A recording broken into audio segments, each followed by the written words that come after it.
Hello, my name is Miss Wojda. I am a third grade teacher here at Meadow Lake, and today I'm going to read the story Dream Big, Michael Jordan and the Pursuit of Excellence. And this story was written by Dolores Jordan, who is Michael Jordan's mom. All right.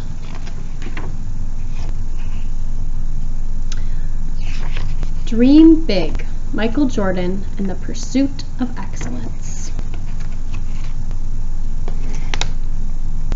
Schoolwork always came first, but whenever he could, Michael played, dreamed, and lived basketball. Michael took his basketball everywhere. Every day when he got off the bus, he would dribble his basketball home. But his love of basketball made his mother tell him things like, "Michael, tables are for dining, not dribbling." Or, "Michael, you may not play with your basketball in the house." And, "Michael, put your ball down and concentrate on your homework."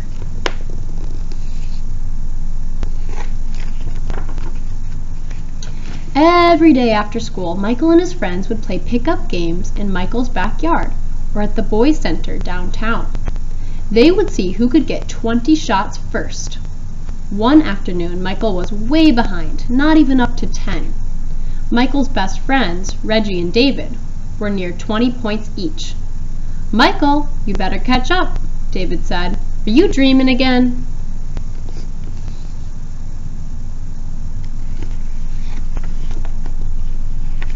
Michael and his friends often talked about what they wanted to be when they grew up. Reggie wanted to be an astronaut, and David wanted to be a pilot. Michael dreamed of playing basketball, maybe even in the Olympics. "David, do you think I'll make the team when we get to high school?" "Michael, you love the game. The more you play, the better you'll be," David said. "It's like Coach tells us. You just need to work hard and keep practicing."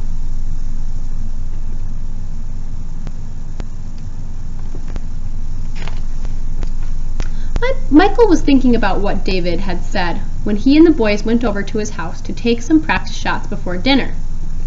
"Not so fast, boys. There will be no basketball until your homework is done. Every last page," Mrs. Jordan called. "Mom," Michael said, "that's final. Now scoot." "David and Reggie, see you later," Michael mumbled.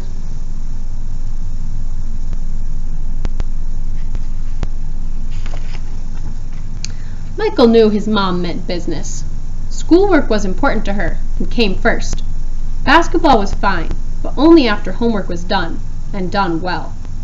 Michael dragged himself to his room to work on Miss Gertrude's math homework.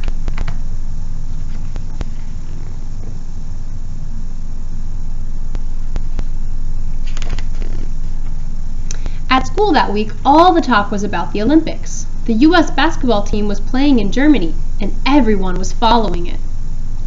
"I want to play basketball, not watch it on TV," Michael told his friends.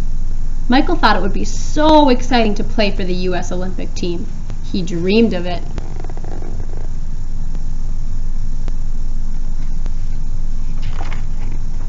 On Sunday, September 10th, it rained and rained. Michael was stuck inside, so he watched the Olympics on TV with his brothers, Ronnie and Larry. The United States was playing basketball against Russia. It was the most exciting game Michael had ever seen, with a final score of 50-51, a loss for the United States.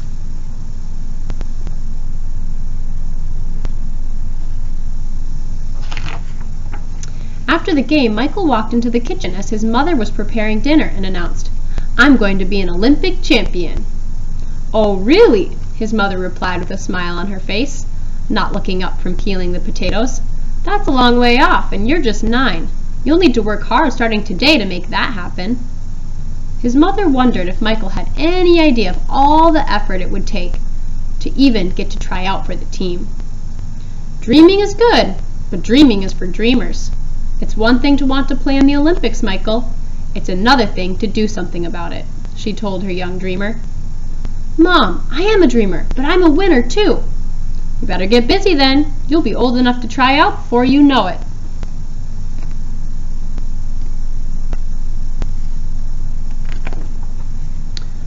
Coach Herring, can I talk to you? Coach had always given Michael a high five in the hallways, but still it had taken Michael weeks to get up the nerve to speak to him. I really want to play on the U.S. Olympic team. What can I do to get there? To start, you'll need to try out for the middle school team. It's a lot of pressure and will be a lot of work, but nothing like the pressure in the Olympics. Can you handle it? I mean, deep down, can you handle it? And do you really want it? I promise to work my hardest and make it happen, Michael answered. Michael was ready to play for his country in the Olympics and would do whatever he needed to do to get there. Well, son, with hard work, anything is possible. Make sure you keep that promise to yourself.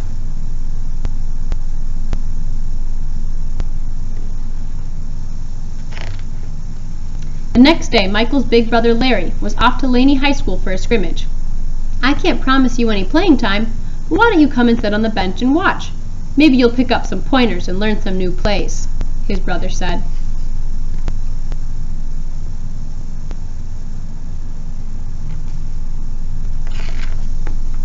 Michael noticed that he was now up to Larry's shoulder. He had grown, and so had his dream. It was time to do something about it. Larry's team was leading by 6 points when Michael was called in.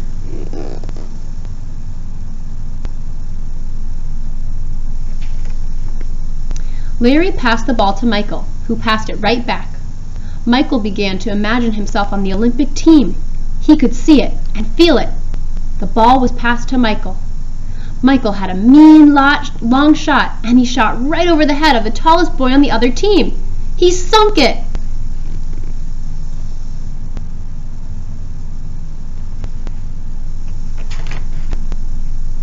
Mom, the final score was 14-10, and 3 points were mine. I guess you aren't just a dreamer, but a doer, Michael.